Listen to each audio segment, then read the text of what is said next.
The metallic clang echoed across the depot yard in Southampton, England, March 1944. Corporal James "Jimmy" Hendricks stood beneath the massive hull of an M4 Sherman tank, his hands black with gun oil, his face twisted in concentration. Around him, mechanics moved with practiced efficiency, preparing the armored machines that would soon cross the Channel into occupied France. But Jimmy wasn't like the other mechanics. He had an idea that would make him the laughingstock of the 3rd Armored Division, until the day it saved dozens of lives. The spring air carried the scent of salt from the nearby harbor, mixed with diesel fuel and the acrid smell of welding torches. Southampton had transformed into a vast military staging ground where thousands of vehicles awaited the order that would send them into the greatest amphibious invasion in human history. The Sherman tanks, America's mechanical answer to German armor, sat in long rows like steel elephants, their olive drab paint still fresh. Their guns pointed skyward as if in prayer. Jimmy had been working on Sherman since North Africa. He had crawled through their bellies in the scorching heat of Tunisia, patched their wounds in the mud of Sicily, and listened to tankers curse their mechanical quirks in countless maintenance tents across 2 continents. He knew these machines better than most men knew their own brothers, and he knew their fatal flaw. The problem wasn't the armor, though the Sherman's plating was thinner than the German Tigers and Panthers it would face. It wasn't the gun, though the 75mm cannon struggled against the sloped fronts of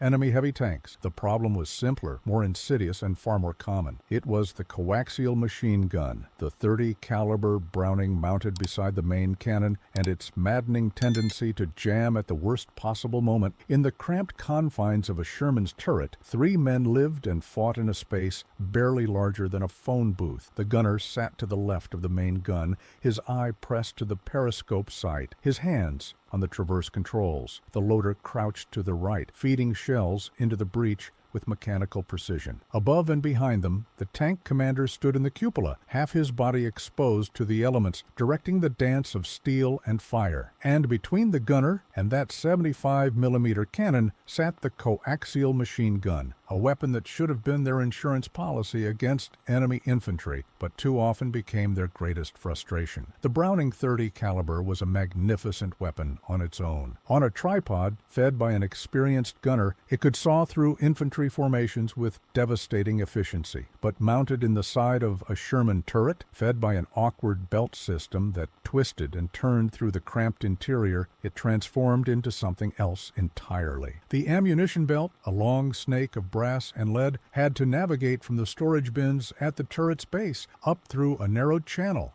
around the breech of the main gun, and into the feed tray of the machine gun. Every turn in that journey was an opportunity for disaster. Jimmy had seen it happen dozens of times. A Sherman would roll into position, its crew ready for action. The commander would spot enemy infantry in a tree line or behind a hedgerow. The gunner would traverse the turret, line up the shot, and press the trigger for the coaxial gun, and nothing would happen. Or worse, the gun would fire 3 rounds and stop. The belt kinked or twisted somewhere in its convoluted path. While the gunner cursed and tried to clear the jam, enemy soldiers would move, scatter, or worse, return fire with Panzerfausts that could turn the Sherman into a burning coffin. The official solution from the War Department was a series of guides and channels, stamped steel structures that were supposed to keep the ammunition belt aligned. But the official solution didn't account for the realities of combat. When a Sherman fired its main gun, the entire turret shook. The recoil rattled every bolt, shifted every component by fractions of an inch. Those fractions added up. The ammunition belt would shift, the guides would fail, and the Browning would fall silent. Tankers had tried everything. Some crews kept the belt shorter, reducing the distance the ammunition had to travel, but that meant reloading more often in the middle of a fight. Others tried lubricating the belt, hoping that a slicker surface would slide through the guides more easily, but that just attracted dirt and made things worse. A few desperate crews even removed some of the official guides, thinking that fewer restrictions meant fewer chances for problems, but that only created different jams in different places. Jimmy had watched these attempts with the quiet patience of a man who understood that sometimes the answer wasn't in doing more, it was in doing different. He had grown up in rural Kentucky, where his father ran a small garage that serviced farm equipment. From the time he could walk, Jimmy had learned that farmers didn't have the luxury of waiting for official parts or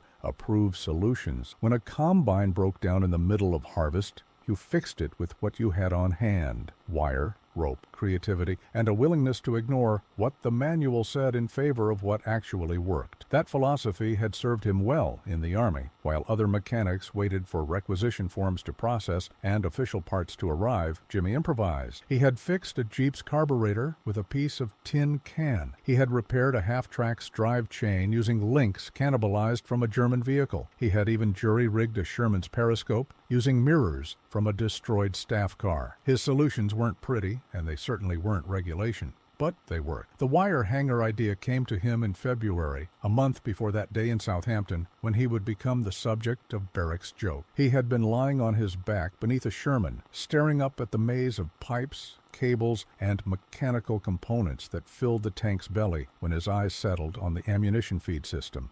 He watched as a test belt was fed through, noting how it moved, where it twisted, where it caught, and then he saw it. The problem wasn't that the guides were wrong. The problem was that they were rigid. The steel guides held the belt in a fixed position, but the belt didn't want to be in a fixed position. As the turret moved, as the tank rolled over uneven ground, as the main gun fired and recoiled, everything inside that turret shifted and flexed. The ammunition belt needed to shift and flex with it, but the rigid guides forced it to stay put. The result was stress, friction, and inevitable jamming. What if, Jimmy thought, the guides could flex too? What if instead of forcing the belt to stay in one position, the guides moved with it, maintaining gentle pressure without creating resistance? He needed something that was strong enough to guide the belt, but flexible enough to accommodate movement. Something that could be shaped to fit the tight confines of the turret, but wouldn't corrode or break under stress. Something cheap and available, because if this worked, every Sherman in the Army would need it. The answer lay in a garbage bin behind the mess hall. Wire hangers, hundreds of them,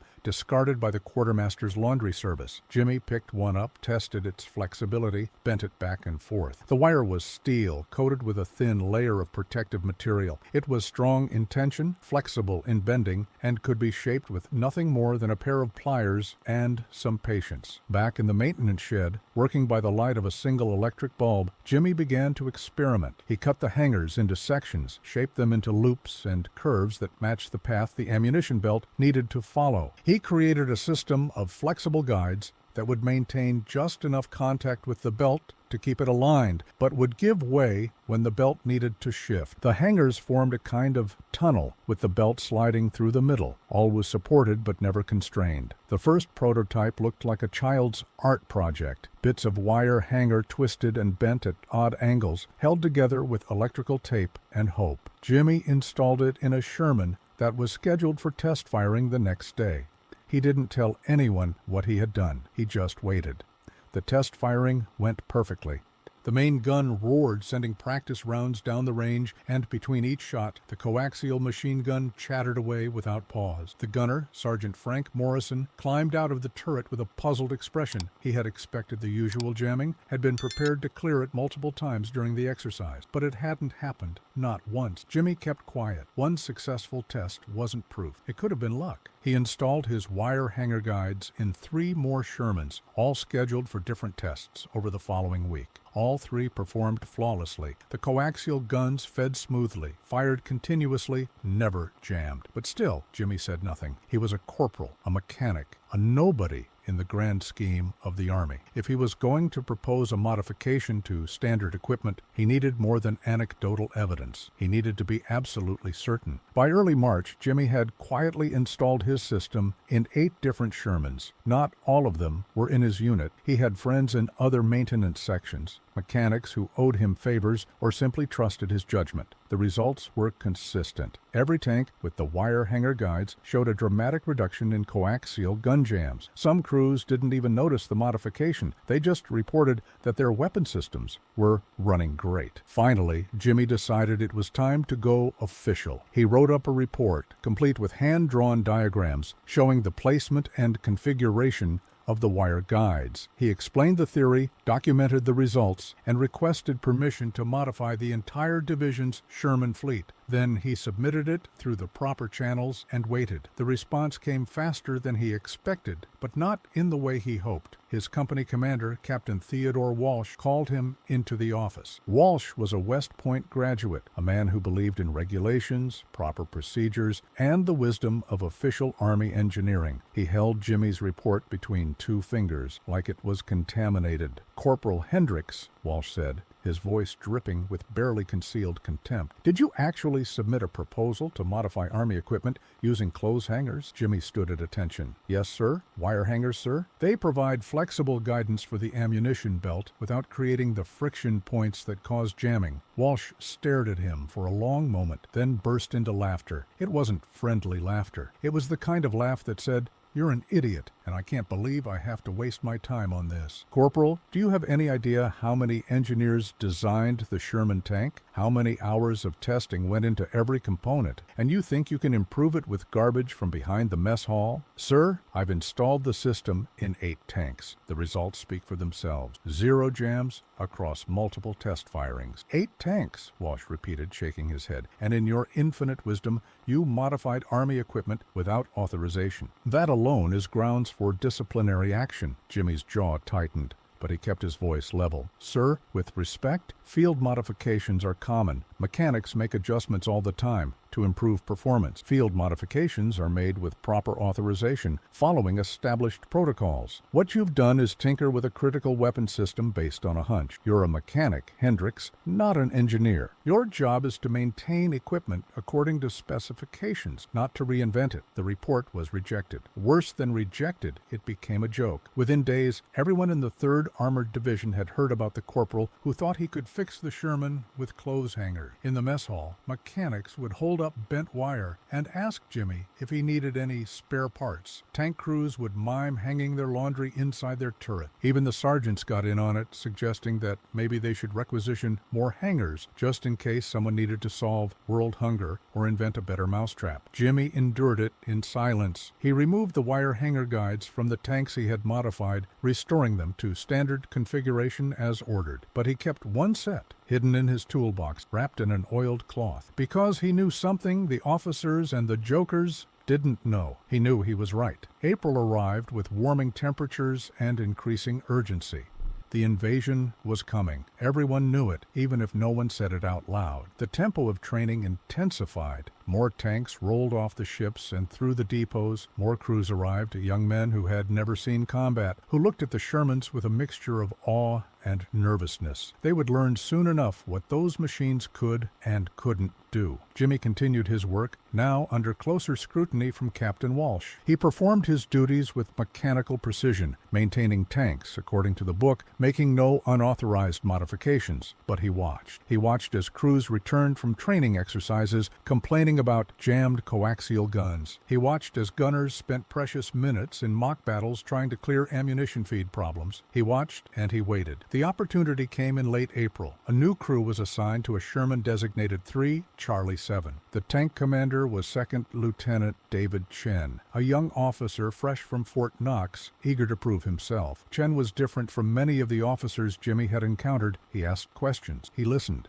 He didn't assume that his rank made him an expert on everything. After a particularly frustrating training exercise where 3 Charlie 7's coaxial gun had jammed 4 times, Chen found Jimmy in the maintenance area. "Corporal Hendricks," he said, "I heard you had an idea about fixing the feed system. Something about wire hangers?" Jimmy looked up from the transmission he was servicing. Around them, other mechanics worked, their ears undoubtedly tuned to the conversation. "Sir, that was a proposal that didn't meet approval standards." Chen leaned against the fender of the tank, his voice low. "I don't care about approval standards, Corporal. I care about keeping my crew alive. If we go into combat and that machine gun jams when we need it most, men die. So I'll ask you again, can you fix it?" For a long moment, Jimmy considered. Installing the modification without authorization after being explicitly ordered not to was a court-martial offense, but so was refusing a direct order from an officer, and Chen hadn't exactly ordered him, had he? he had asked. That was a distinction that might matter, or might not, depending on how things played out. "Sir," Jimmy said carefully, "if you were to request, in writing, that I perform experimental maintenance on your vehicle's ammunition feed system, and if you were to accept responsibility for any non-standard modifications, I might be able to improve the reliability of your coaxial gun." Chen smiled. It was the smile of a man who understood the game being played. "Consider the request made, Corporal. I'll have the paperwork to you within the hour." That night, working alone in a corner of the depot, Jimmy installed his wire hanger system in 3 Charlie 7. He had refined the design over the past month, even without being able to test it. The guides were more elegantly shaped now, the connection points better secured. It took him 4 hours to complete the installation,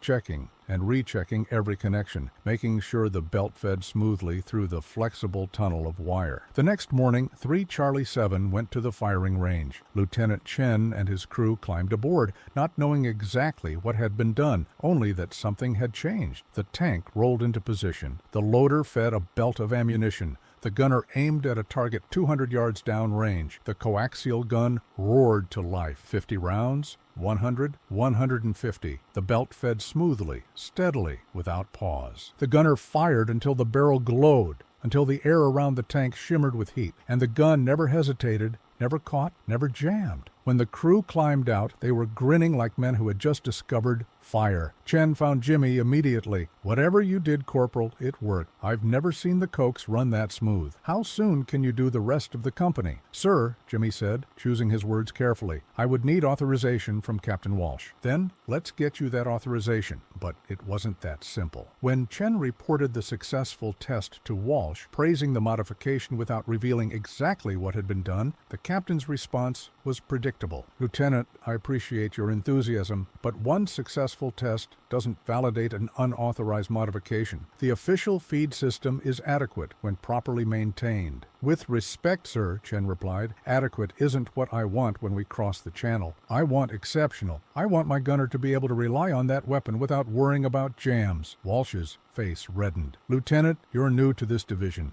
So let me make something clear. We follow regulations here. We use approved equipment and approved procedures. We don't let corporals experiment with our combat vehicles based on hunches and handicraft." The discussion ended there, with Chen dismissed and Jimmy facing a formal reprimand for performing unauthorized modifications, even with an officer's request. The reprimand went in his file. The jokes intensified.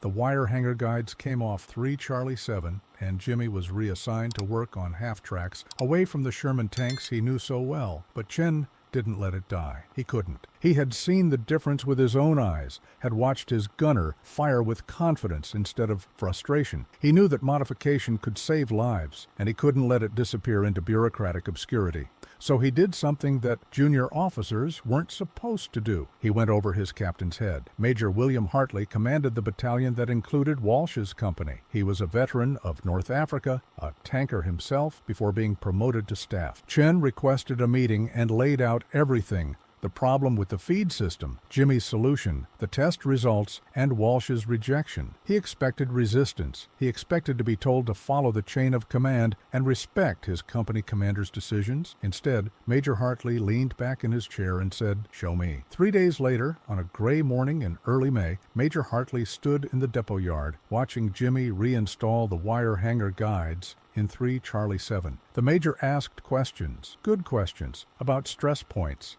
and failure modes, and how the system would hold up under sustained firing. Jimmy answered each one, explaining his reasoning, demonstrating the flexibility and strength of the guides. Then Hartley climbed into the tank himself. He hadn't been inside a Sherman in months, but his hands knew the controls by instinct. He ordered the tank moved to a remote section of the training grounds where they could fire without drawing attention. And for the next hour, Major William Hartley put 3 Charlie 7 through its paces. He fired the main gun until the breech was too hot to touch. Between each cannon shot, he fired the coaxial gun, long sustained bursts that should have caused multiple jams. He traversed the turret at full speed, creating maximum stress on the ammunition feed. He ordered the driver to roll over rough terrain, bouncing the tank through ditches and over embankments while continuing to fire both weapons. The coaxial gun never jammed. Not once. When Hartley climbed out of the tank, his face was streaked with powder residue, and his uniform smelled of cordite. He looked at Jimmy for a long moment,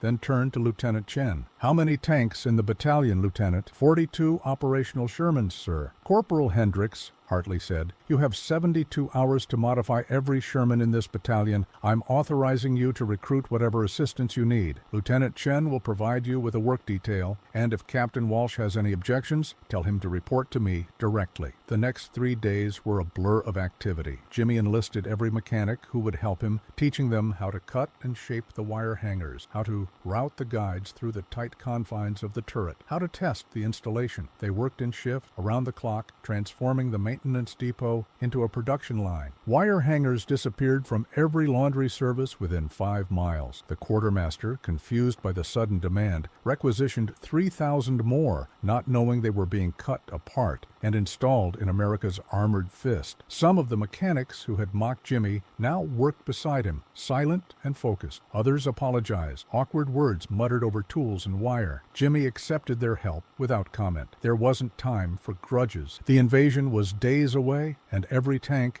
needed to be ready. Captain Walsh never reported to Major Hartley. He visited the depot once, watched the work in progress with a sour expression, and left without saying a word. His silence was permission enough. By the evening of June 3, 1944, 42 Sherman tanks rolled out of Southampton with wire hanger guides installed in their coaxial ammunition feeds. Their crews didn't know the details of the modification. Most didn't care. They only knew that someone had done something to make their machine guns more reliable. And in the tense days before the invasion, any advantage was welcome. Jimmy didn't go with them. Mechanics weren't assigned to combat units. His job was to maintain the vehicles that were still in England, to repair the ones that would inevitably come back damaged, to keep the pipeline of armor flowing to the front. He watched the convoy depart in the early morning mist, watched 3 Charlie 7 roll past with Lieutenant Chen standing in the commander's cupola, and felt a strange mixture of pride and anxiety. His idea was going into battle. Soon,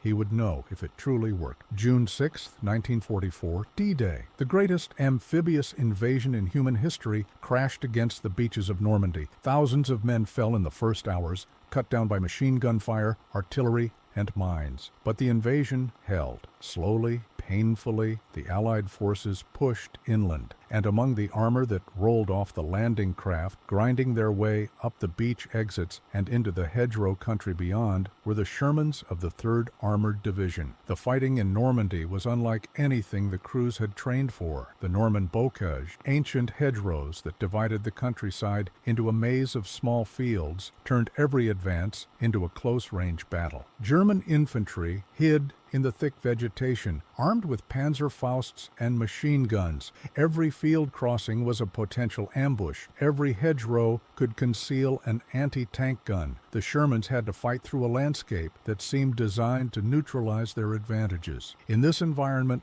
the coaxial machine gun became critical. When a Sherman approached a hedgerow, unable to see what lay beyond, the coaxial gun could rake the vegetation, suppressing enemy infantry while the tank pushed through. When German soldiers appeared suddenly from a hidden position, the speed with which a gunner could bring the coaxial to bear often meant the difference between destroying the threat and being destroyed by it. The reports started coming back to England within days. 3 Charlie 7, Lieutenant Chen's tank, was in the thick of the fighting. His radio reports mentioned successful engagements with enemy infantry, machine gun fire that suppressed multiple positions, continuous operation of all weapon systems. Other tanks reported similar success, and notably, the requests for maintenance on coaxial feed systems dropped to nearly zero. It wasn't until late June that Jimmy got a full picture of what his modification had accomplished. A Sherman from the division returned to England for major repairs,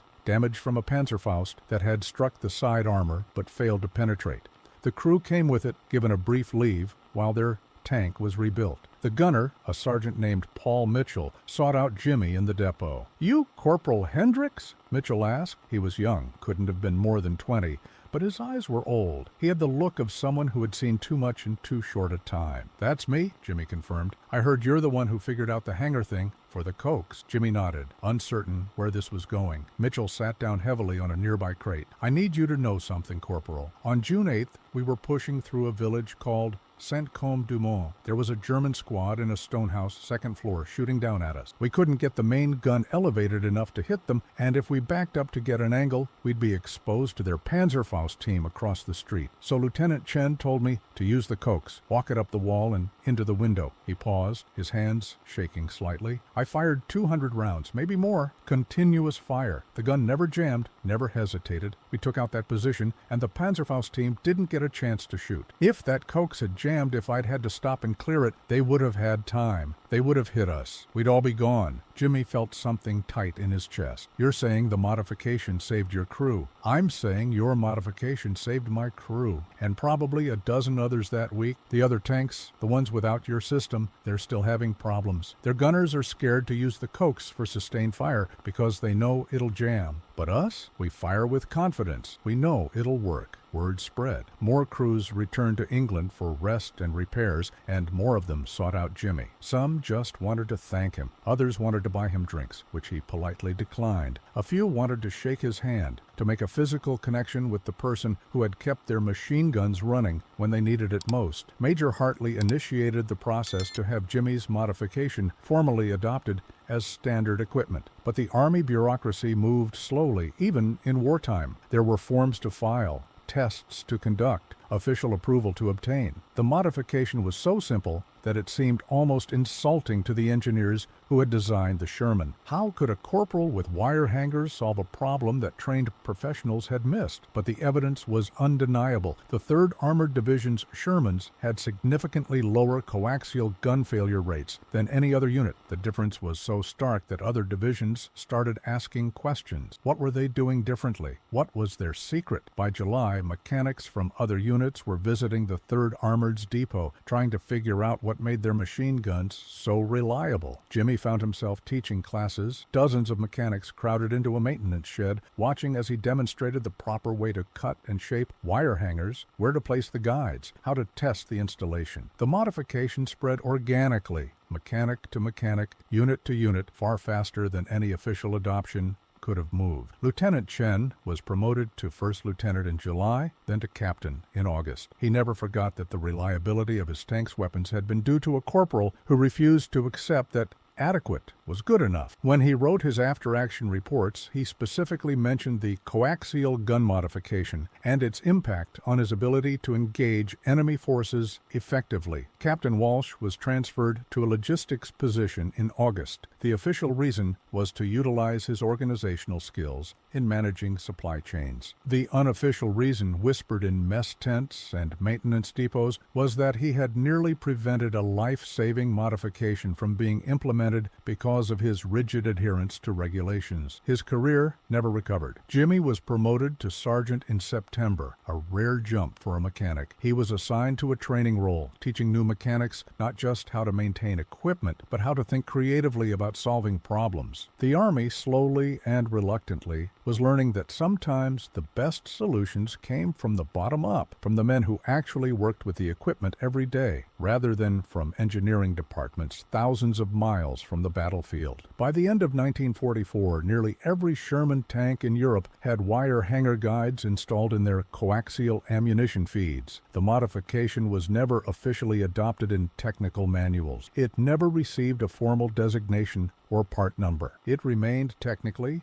a field modification, unauthorized but universal. The Army's position seemed to be that if they didn't officially acknowledge it, they didn't have to officially admit that a corporal with no engineering degree had outperformed their design teams. The impact was measured not in reports or statistics, but in the absence of complaints. Coaxial gun jams, once a constant source of frustration and danger, became rare. Gunners fired with confidence. Tank crews could rely on all their weapons working when needed, and men who might have been lost in those critical seconds when a jammed gun left them vulnerable, instead survived to continue the fight. Jimmy never sought recognition beyond his sergeant's stripes. He didn't write books about his experience or give interviews about his invention. In the years after the war, when people asked him about his service, he would say he had been a tank mechanic, which was true, and leave it at that. The wire hanger guides were just one of hundreds of field modifications that emerged from the crucible of combat, most of them forgotten, all of them born from the same impulse: keep your buddies alive. But the men who had been there, the tank crews who had fought through France and Belgium and Germany with coaxial guns that never failed, they remembered. At reunions of the 3rd Armored Division in VFW halls and American Legion posts, the story was told and retold. The corporal with the wire hangers, the man who had been laughed at, then proven right in the most unforgiving test possible: actual combat. One story told by multiple veterans became something of a legend. In December 1944, during the Battle of the Bulge, a Sherman from the division found itself cut off from its unit, surrounded by German infantry in the Ardennes forest. The tank commander, the story goes, ordered the gunner to fire the coaxial gun in sweeping arcs, creating a wall of tracers that kept the enemy at bay while the tank maneuvered to safety. The gunner fired over 1,000 rounds in sustained bursts, the barrel glowing red in the winter darkness, and the gun never jammed. When they made it back to friendly lines, the crew supposedly painted wire hangers on their tank's hull, a tribute to the modification that had saved their lives. Other crews adopted the symbol. By war's end, dozens of Sherman tanks bore the image of a simple wire hanger painted beside their kill rings and unit insignias. It became a mark of pride, a recognition that sometimes the best technology wasn't the most complicated or official, but the simplest and most practical. The story of Jimmy's modification offers a window into the larger truth of the Second World War, that victory was achieved not just by grand strategies and industrial might, but by countless small innovations made by ordinary people who refused to accept that things had to be the way they were. Every soldier who improvised a better way to carry ammunition, every pilot who modified their aircraft for better performance, every sailor who found a faster way to load depth charges contributed to the Allied success. The American military, for all its faults, had one tremendous advantage over its adversaries. It encouraged initiative from its junior ranks. German soldiers, for the most part, followed orders without question. Soviet forces relied on overwhelming numbers and centralized planning, but American forces, shaped by a culture that valued individual ingenuity and practical problem-solving, generated innovations at every level. A private could suggest a better way to assault a bunker. A corporal could redesign a tank's ammunition feed. A lieutenant could modify tactics based on what he saw in combat. This flexibility, this willingness to adapt and improvise, proved as valuable as any weapon in the arsenal. Jimmy's wire hangers were made possible by this culture. In a more rigid military structure, his initial proposal would have been rejected without consideration, and that would have been the end of it.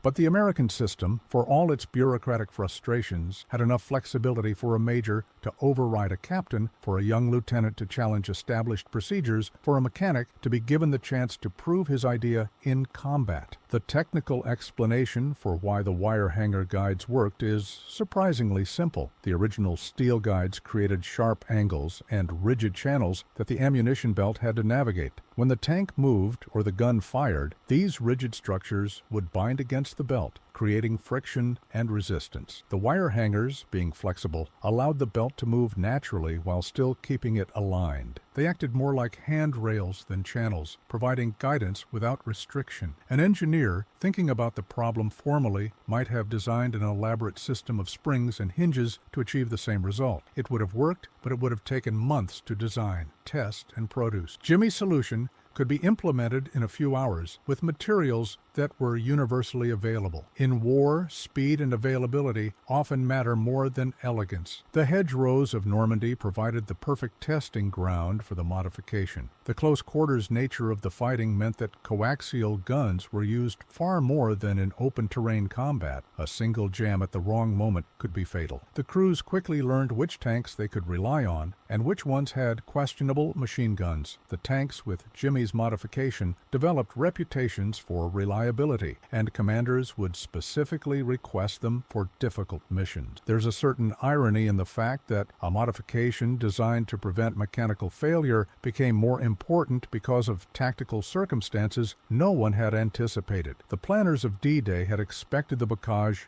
to be an obstacle, but they hadn't fully understood how it would transform the nature of tank combat. The close-range environment made machine guns as important as main cannons, sometimes more so. Jimmy's modification, developed to solve a technical problem, ended up addressing a tactical necessity. The summer of 1944 was brutal for the tank crews. The Germans, fighting on the defensive with well-prepared positions, inflicted heavy casualties on Allied armor. The Sherman's vulnerabilities became painfully apparent. Its thinner armor made it vulnerable to German anti-tank guns and panzers. Its gasoline engine had a tendency to catch fire when penetrated, earning it the grim nickname Ronson after the lighter because it lights up the first time. But despite these disadvantages, the Sherman had numbers, reliability, and crews who learned to use their machines with increasing skill. The coaxial gun's reliability contributed to that skill. Crews who knew their machine gun would work could plan tactics around it, could use it aggressively to suppress enemy positions before the tank moved through a danger area. This confidence changed behavior in small but significant ways. A gunner who trusted his weapon would engage targets more readily. A commander who knew the coax was reliable would push into situations where it would be needed. The modification didn't just prevent jams, it enabled more aggressive and effective tactics. As the war moved from Normandy into the pursuit across France, the role of the coaxial gun evolved. In more open terrain, it became valuable for engaging targets at longer ranges, particularly anti-tank gun crews and observation posts. The ability to fire sustained bursts without jamming allowed Sherman gunners to effectively suppress these threats, while other tanks maneuvered for killing shots with their main guns. Tank platoons developed sophisticated tactics that relied on the coaxial guns of multiple tanks working in coordination, something that wouldn't have been possible if jams were frequent and unpredictable. The Battle of the Bulge in December 1944 tested every modification,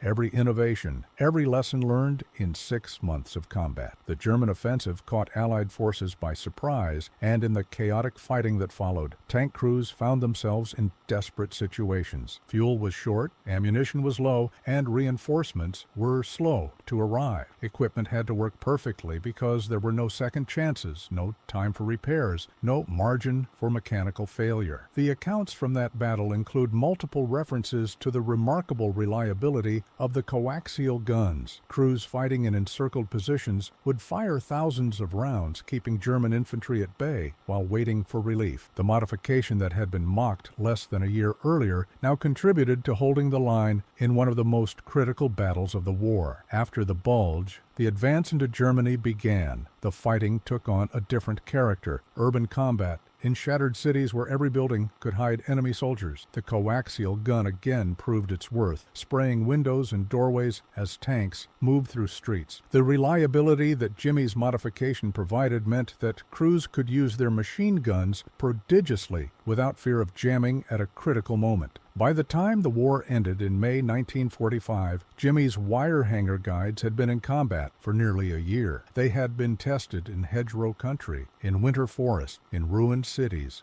in every condition and climate that Northern Europe could offer, and they had worked. The modification had gone from a rejected proposal to a standard, if unofficial, feature of American armor in Europe. In the immediate aftermath of the war, as the Army began its rapid demobilization, there was a push to formally document the various field modifications that had proven successful. Jimmy was interviewed by a team from the Army's Ordnance Department, engineers who wanted to understand exactly how his system worked and why it had been so effective. The interview was awkward. Career engineers trying to extract technical knowledge from a sergeant who explained things in terms of feels right and works better this way. The official report that emerged from this interview was a masterpiece of bureaucratic face-saving.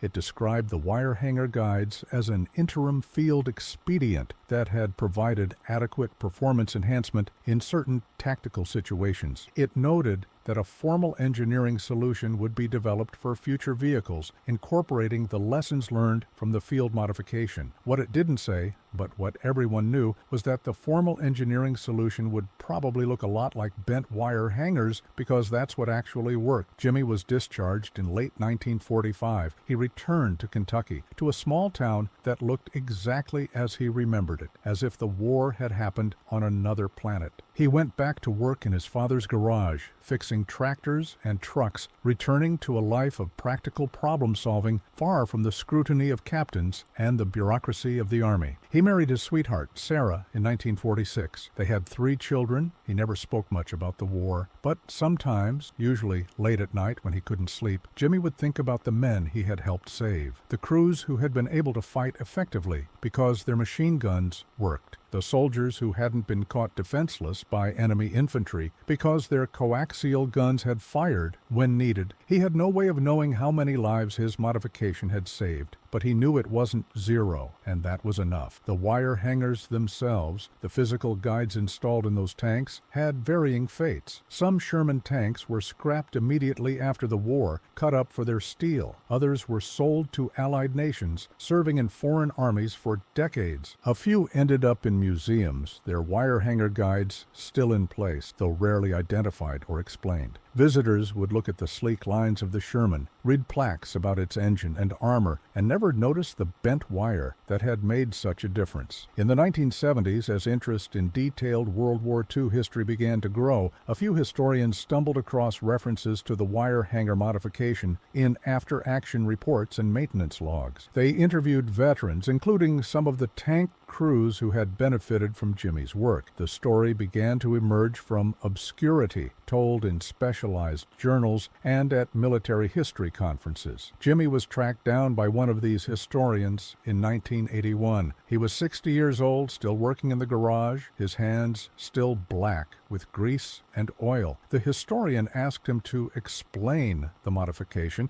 to describe how he had developed it, to reflect on its impact. Jimmy cooperated, but his explanations were matter-of-fact, devoid of drama. He had seen a problem. He had figured out a solution. It had worked. What more was there to say? The historian pressed him on how it felt to have been laughed at, to have his idea rejected by his superiors. Jimmy thought about it for a moment, then said, "I wasn't trying to prove anything to anyone. I was trying to help the boys who had to fight in those tanks. Whether I got credit didn't matter. Whether the officers acknowledged it didn't matter. What mattered was whether it worked when someone needed it too." That quote, more than anything else, captures the spirit that led to the wire hanger modification. It wasn't about ego or recognition. It was about solving a real problem for real people who faced real consequences. It was about the fundamental understanding that, in war, the only thing that matters is what works. In 1991, Jimmy passed away, quietly, at the age of 70. His obituary in the local paper mentioned his military service, but not the wire hanger guides. Most of the town had no idea that the old man who fixed their cars had changed the way American tanks fought in World War II. His funeral was attended by family, friends, and a few local veterans. No Army representatives, no formal recognition, just a simple service for a simple man. But at that funeral, one mourner stood out. An elderly man, thin and frail, who approached Sarah Hendricks and asked if he could say a few words. She agreed, uncertain who he was. The man stood before the small gathering and identified himself as Paul Mitchell, the tank gunner who had visited Jimmy in Southampton back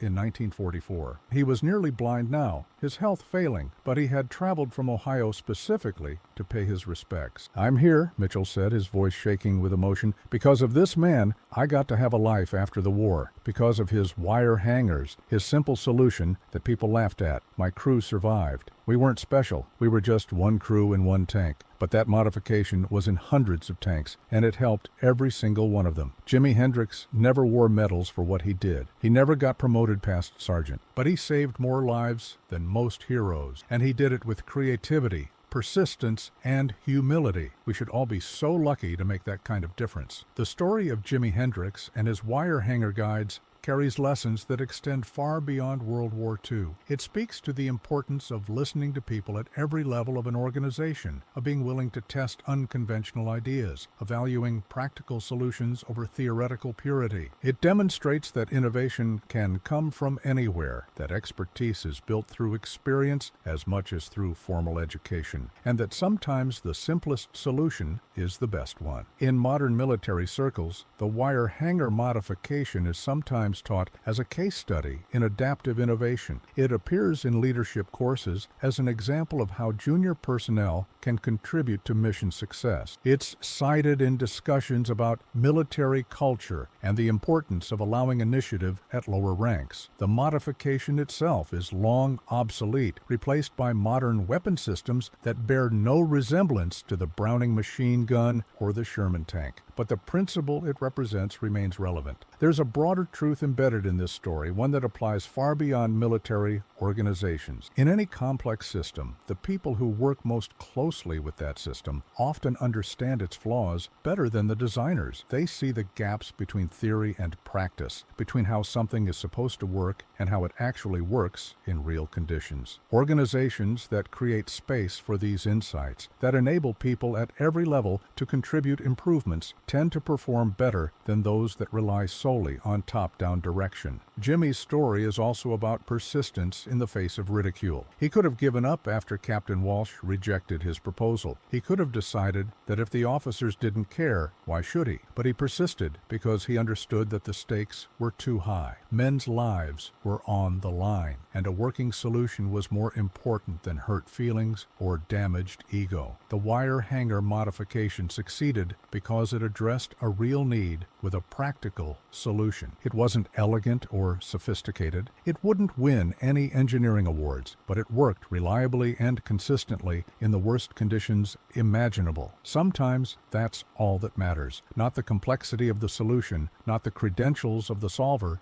but whether it solves the problem. In the decades since the war, military equipment has become exponentially more complex. Modern tanks have computerized fire control systems, composite armor, laser rangefinders, and weapons that can engage targets miles away. The technological gap between a modern main battle tank and the Sherman is almost incomprehensible. But the fundamental challenge remains the same. Make the equipment work reliably when people's lives depend on it. And the fundamental lesson of Jimmy's wire hangers remains valid. The best solutions are often the simplest ones, developed by people who understand the real-world constraints of the problem they're trying to solve. Give those people the freedom to experiment, the support to test their ideas, and the recognition when they succeed, and innovation will follow. The Sherman tanks that fought across Europe are mostly gone now, melted down, or rusting in forgotten storage yards. The men who crewed them are disappearing, their numbers dwindling with each passing year. Soon, there will be no one left who remembers what it was like to fight in those steel boxes, to rely on weapons that sometimes worked and sometimes didn't, to trust your life to machinery that was never quite good enough for the job it was asked to do. But the story endures. The corporal with the wire hangers, laughed at by his superiors, vindicated by combat. The simple modification that saved countless lives. The reminder that innovation can come from anywhere, that practical beats theoretical, and that sometimes the difference between life and death is as simple as a bent piece of wire properly placed. Jimi Hendrix never claimed to be a hero. He would have rejected the label with a wave of his oil-stained hand. He was just a mechanic who saw a problem and fixed it. But heroism isn't always about charging into enemy fire or single-handedly holding a position. Sometimes it's about having the courage to challenge authority, the persistence to keep pushing when people laugh at you, and the integrity to focus on what matters instead of on who gets credit. In the end, that's what makes the story of the wire hanger guides worth remembering. Not because it's a tale of military technology or battlefield innovation, though it is both of those things, but because it's a story about character, about the quiet dignity of a man who did what was right simply because it was right, who helped save lives and then went back to his normal life without seeking praise or recognition. The Sherman tank has become an icon of American industrial might and military power in World War II. Books, documentaries, and films celebrate its role